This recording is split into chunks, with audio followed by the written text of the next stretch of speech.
എടാ നീ 2 ദിവസമായിട്ട് റൂമിൽ അടച്ചുകൂട്ടിയിരിക്കല പോലും ഭക്ഷണം പോലും കഴിക്കാൻ പോവാണ്ട് എന്നാ മിസ്സി ആദ്യം വീണ്ടും പഠിച്ച കല്യാണം ഉറപ്പിച്ചതാ, അടുത്ത് തന്നെ ഉണ്ടാവും പോലും.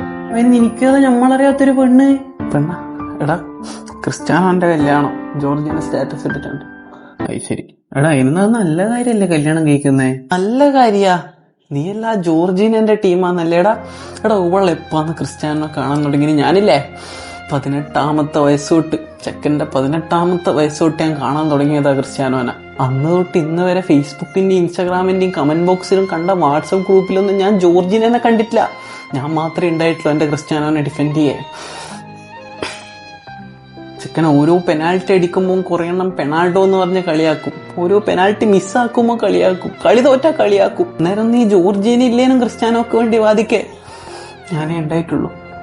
അണ്ണൻ ഓരോ ക്ലബിലേക്ക് മാറി മാറി പോകുമ്പോൾ ക്ലബിന്റെ ചരിത്രം പഠിച്ച് ഞാനും മാറിപ്പോയി.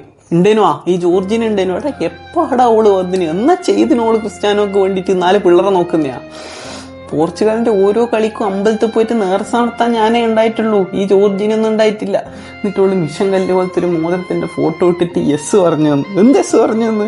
ഇന്ന് വരെ ഓള് അണ്ണൻ കോട്ട എന്ന് പറഞ്ഞൊരു പോസ്റ്റ് ഇട്ടിനാടാ. 1000 എണ്ണം ഇട്ടിട്ടുണ്ടോ ഞാൻ? 1000 എണ്ണം.